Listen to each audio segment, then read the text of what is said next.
টক বকিয়ে মাংসটা তো ফুটছে, মাংসর মধ্যে কত রকম মশলা দেয়া হয়েছে, কিন্তু এই মশলা দিতে গিয়ে কত বিপদ। তো বন্ধুরা, খুন্তি দেখতে পাচ্ছ, খুন্তি নিয়ে একটা কথা বলি। সবাই চায় ভালো ভালো রান্না খাবো, রান্নাটা দারুণ হবে, অথচ বাড়ির মানে কর্তারা কথা শোনাতে ছাড়ে না। কি কথা? এই এত জিনিসের দাম বেড়ে যাচ্ছে, এই এত জিনিসে, এই ঘিয়ের দাম এত, এই জিনিসের দাম বেড়ে গেছে, রান্না এত কিছু দিলে হবে না, রান্না খুব সীমিত করতে হবে। আজকে এই রান্না হবে না, কালকে ওই রান্না হবে না, খুব হালকা রান্না করো, মশলা দেবে না, মশলার অনেক দাম, এই সেই অমুক তমুক হ্যানা অনেক কথা। কিন্তু অথচ গিন্নি মাদের হাতের রান্নাটাও ভালো হতে হবে।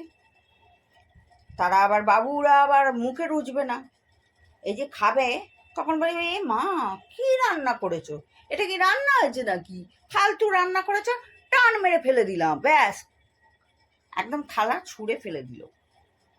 আরে ভাই, অন্ন নষ্ট করতে নেই, এটা বোঝো না? না, রোজ এই খাবার নিয়ে ঝগড়া, রোজ এই খাবার নিয়ে ঝগড়া। কি না মশলাপাতির দাম বেড়ে গেছে, অথচ ভালো রান্না করতে হবে। তো তোমরা এবার কমেন্টে বলো কি করা যায়। রান্না ভালো করতে গেলে তো মশলা ভালো দিতে হবে, ঘিয়ের যতই দাম বাড়ুক ঘিও দিতে হবে। আরে বাবা, মশলা যদি আমি কম দিই রান্না, হ্যাঁ কম মশলাতে তো ভালো রান্না হয়, যাদের ভালো হাতের রান্না আছে, গুণ আছে, তারা কম মশলাতেও সুন্দর রান্না করে দেয়।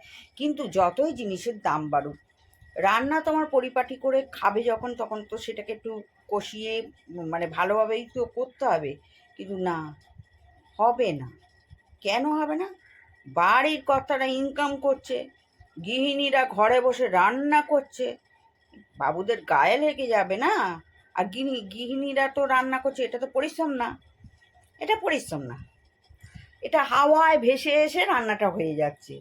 আর বাবুরা যখন পরিশ্রম করে মাল্লু কামিয়ে আনছে, তাদের গরম বাবা, তাদের থেকে 2 টাকা চাইলেও পাওয়া যাবে না। হাত খরচা তো পরের কথা, হাত খরচা তো দেবেই না।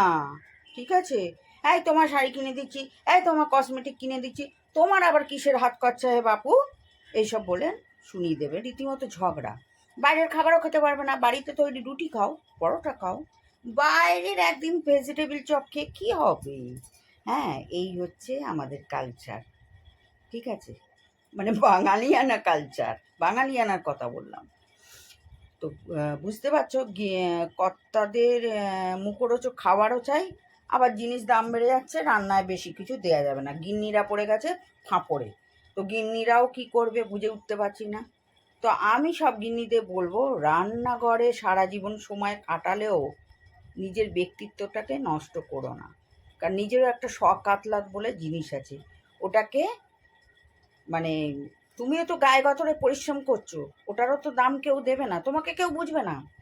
তোমাকে সারা জীবন কেউ বুঝবে না, না ছেলে মেয়ে বুঝবে, না কর্তা বুঝবে, কেউ বুঝবে কি, শুধু চাই চাই চাই, যত দেবে তত পাই, যত দেবে তত খাই, এই হয়ে গেছে ব্যাপারটা। কিন্তু না, যুগ পাল্টেছে, তোমাদেরও পাল্টাতে হবে।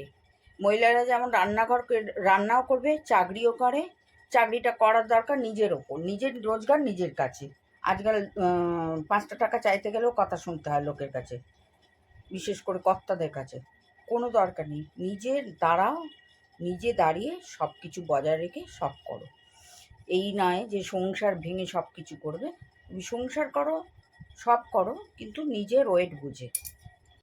ঠিক বললাম তো? জবাব দিতে ভুলো না।